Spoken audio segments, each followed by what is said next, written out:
Trump didn't like that. So Massie goes on Face the Nation. He goes on some other channels, and he's talking bad about Trump. And he's saying this is unconstitutional. And he's, even worse, he's partnered with some Democrats on this war powers resolution in Congress. He's the only Republican out of like 40-something co-sponsors on it. And he's the only Republican on it. And the MAGA people online, and I spend way too much time on X. I need to get off of there, but you're going to see your therapist a BetterHelp about it. They think that because it's Massie and the squad, that it means Massie is secretly a Democrat and anti-MAGA and anti-Trump. And that's not the case. The case is the squad or Democrats will use the Constitution when it suits them to use it, just like most Republicans will. They'll use it when it suits them, and they'll look for any opportunity to go after Trump that they possibly can. The Democrats will. Any possible opportunity, they'll create opportunities to go after Trump. Massie is 100% constitutional government, constitutional votes, constitutional actions all the time. He's principled. Principled all the time. There is no exception. Today we're going to ignore the Constitution because this guy says this. It doesn't happen. Now, sometimes that means they're going to be aligned because Democrats will use the Constitution when it fits them, when it suits them to go after Trump. And that's the only time, really, that they'll use it. So they happen to be aligned right now. That does not mean that they're the same people. Does not mean that they have the same goals at all. The Democrats that are talking about impeaching Trump or this being unconstitutional, all that, I don't give a shit what they say. They don't care. They don't care about the U.S. bombing places unconstitutionally. They don't care about the unilateral executive power and violating the War Powers Act or Article 1, Section 8, that Congress must declare war. They don't care about that. They want to go after Trump, all right? So I understand that. But that's not what Massie is doing. He is always being constitutional and principled all the time, something that these people on the right pretend that they care about also when it suits them, and then they ignore it when it doesn't.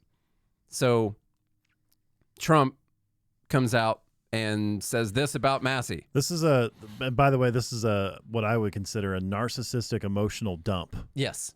Right here. Yeah.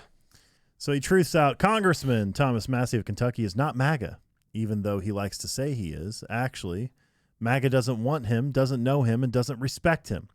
Now, it's interesting because Trump liked Massie when Massie came out and, supported Donald when he endorsed Trump in the election. Yeah, exactly. He is a negative force who almost always votes no matter how good something may be. He is a simple-minded grandstander. Simple-minded. A guy who's got like 43 patents. I don't know how many patents it is, but it's a lot. Who's an engineer by trade. And, you just have to watch. Yeah. You have to watch some of his YouTube videos.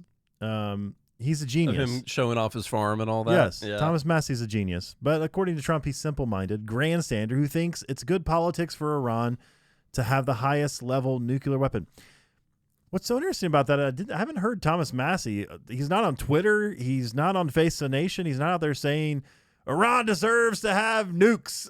Yeah. He's got 29 patents. 29, sorry. Yeah. I said 43. 29 patents. Obtained through his work with Sensible Technologies, a company he co-founded with his wife in 1993 while they were at MIT. Yeah.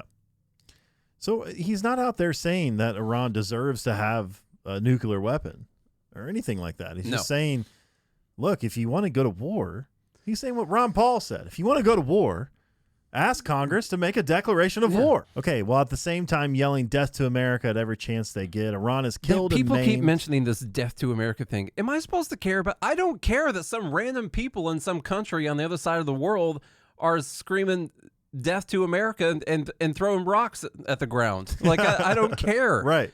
Who cares? Am I supposed to be such a snowflake that I get so offended that these irrelevant people on the other side of the world say death to America? Why do I care? Also, why?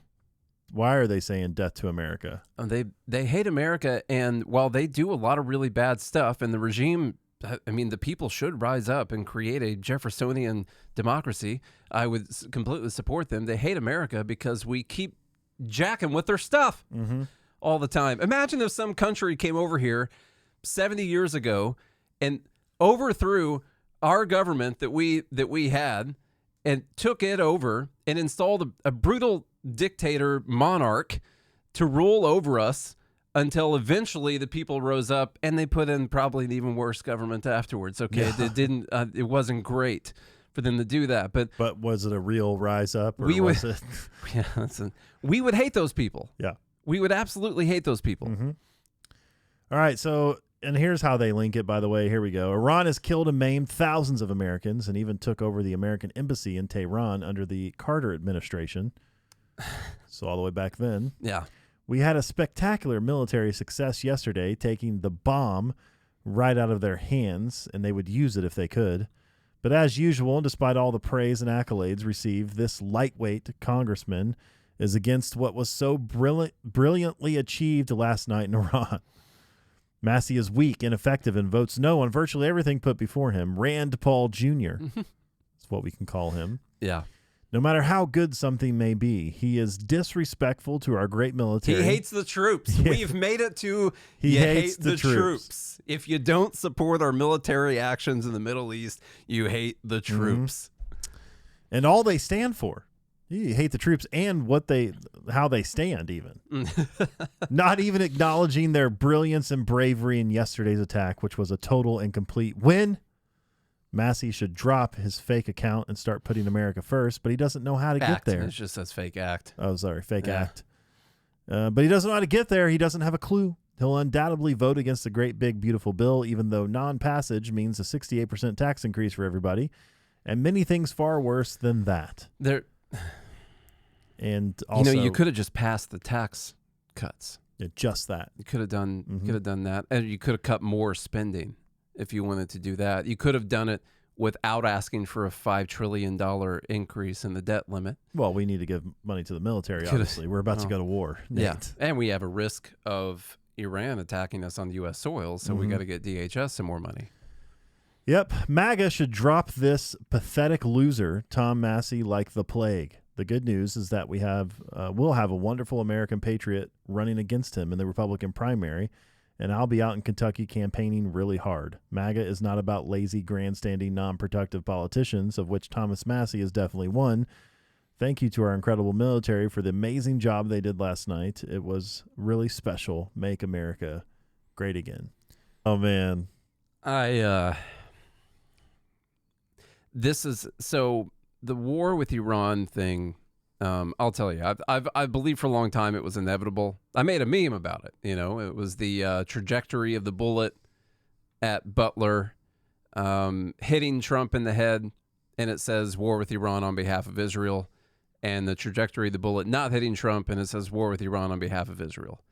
I believe that this is an inevitable thing that we've been moving towards. Maybe it just happened faster than it would have otherwise, but I do believe that regardless who the president is, whether it would have been Kamala or Trump, that we were going to end up bombing at least bombing their nuclear facilities, and we were going to end up defending Iran from attacks, or defending Israel from attacks by Iran, just like we did while Biden was in office. We defended Israel from attacks by Iran, and Israel still would have exploited that to launch an illegal war against Iran.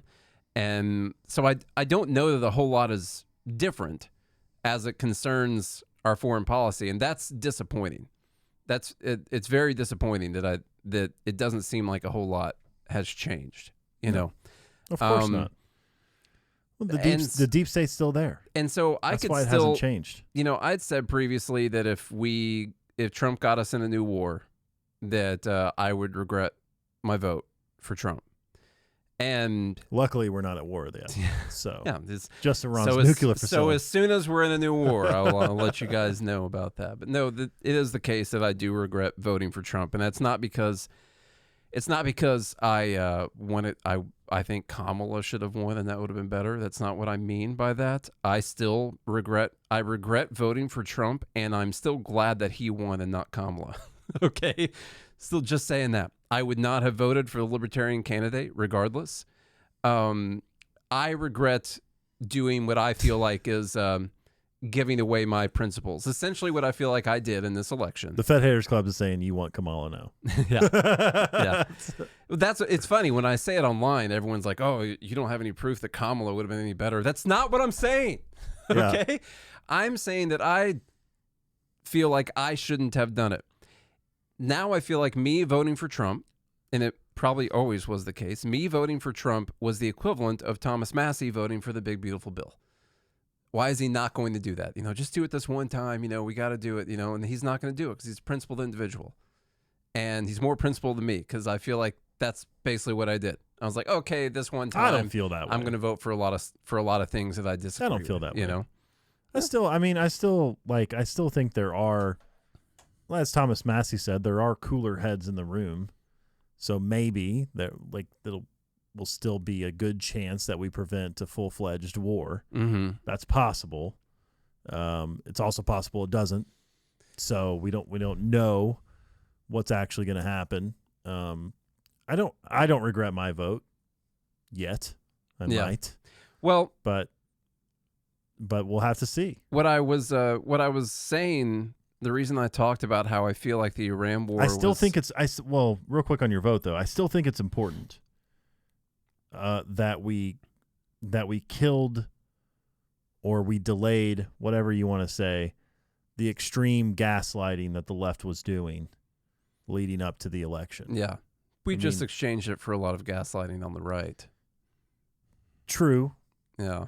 But I think the important thing is that we at least won a battle when it comes to the truth bubbling up. We own the libs. No. We won a battle for the truth. Yeah. And you know what? We call it out the same when it happens on the right. I mean, I know you're going to be hard-headed and I'm not going to sway you, but here's the deal. It's not the Iran war thing that should make you regret your vote. Not that at all. Because that was probably inevitable. But this going after Thomas Massie thing, that is actually what has made me regret my vote for Trump and just be disgusted by him as a person. Oh, hang on, though. He went after Thomas Massie before. I know. Then you voted for him. I did vote for him. So it's like, did you forget about the last time he went after Thomas Massie? I think it's more serious this time. It ain't going to do nothing. And, I think it will. No. I think it's very possible. So Trump has launched MAGA PAC in an effort to oust Representative Massie from Congress. President Trump's political operation has launched an aggressive effort to unseat Kentucky Republican Thomas Massie, its first such effort to defeat the sitting Republican incumbent. By going after Massie, Trump's team is looking to put wayward Republicans on notice that they're ready to play hardball.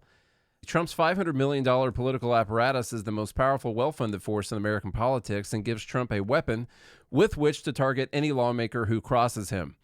Trump's team has launched the Kentucky MAGA, a super PAC devoted to defeating Massie in the May 2026 primary. The organization will be run by Trump's senior political advisors. Let's see. They will spend whatever it takes to defeat Massie. Plans for taking on Massie were in the works before the congressman decided to call Trump's attack on Iran unconstitutional. Trump's operation has been talking with potential Republican challengers to Massie. Aides say the goal is to rally around one Massie opponent so that multiple rivals don't splinter support.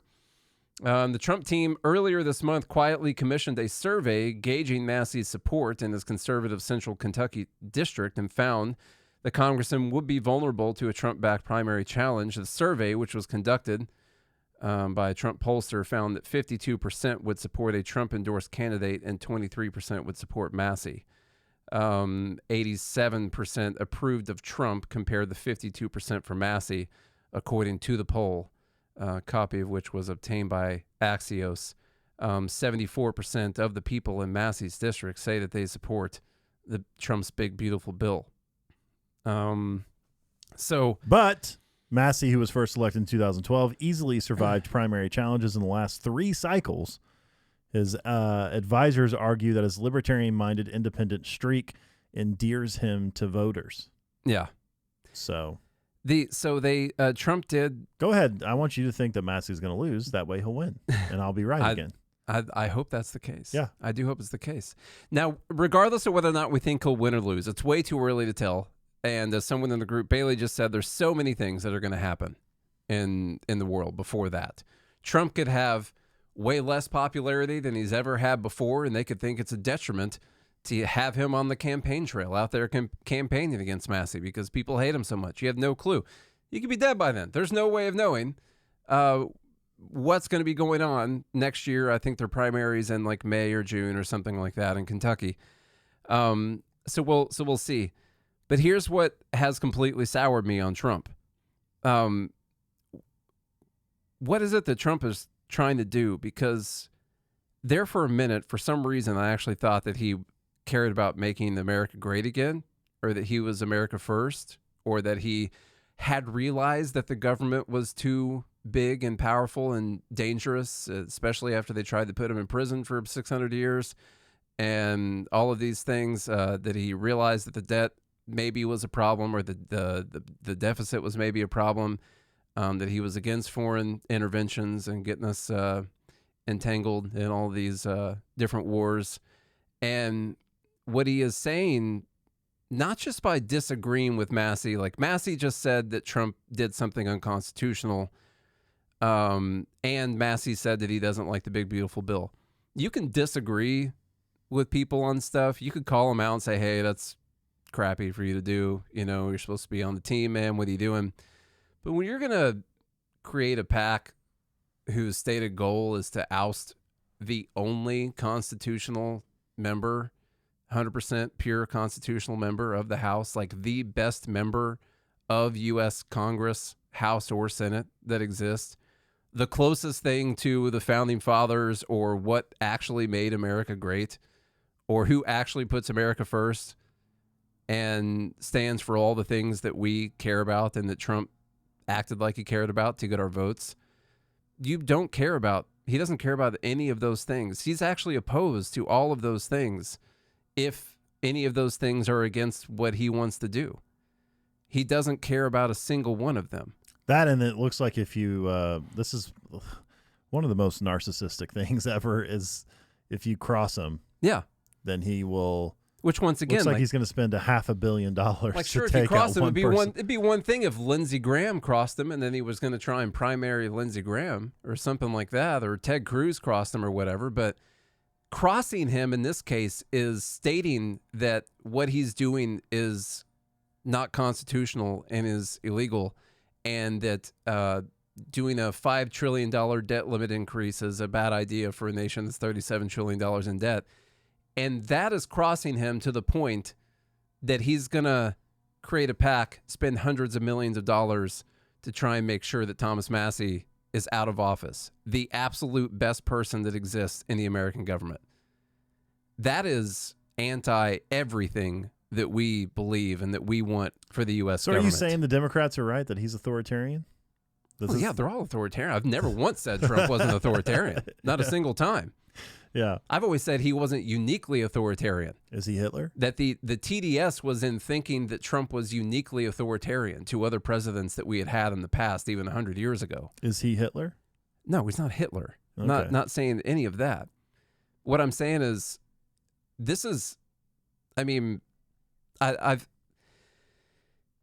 Trump's going to spend a ton of money or get a bunch of people together to spend a bunch of money to go directly against America's founding principles and directly against what we talk about on this show. Imagine if he was spending a bunch of money to try and put us out of business and we're like, yeah, I don't regret voting for the guy. You know? Yeah. No. He is a terrible person who doesn't actually care about making America great. He's not America first. He doesn't care about the debt. He doesn't want the government to be smaller. He has absolutely no principles whatsoever. And that is,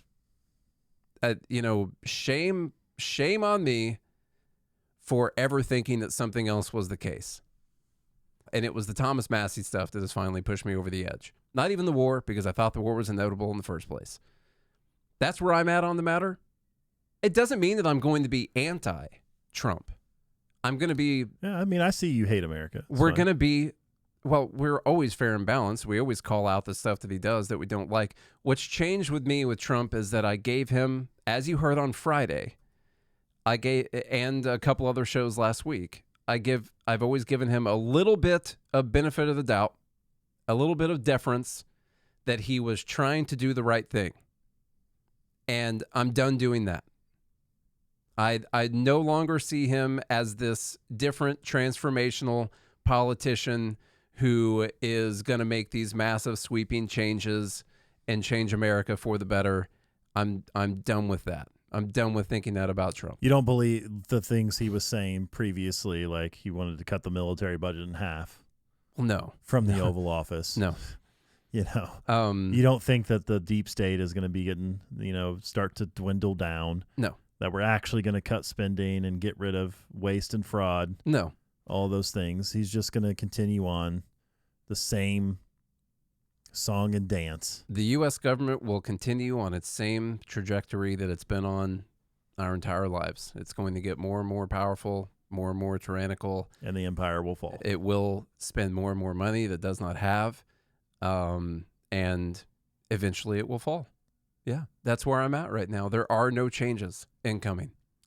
And I hope I'm wrong about this. That is a black pill.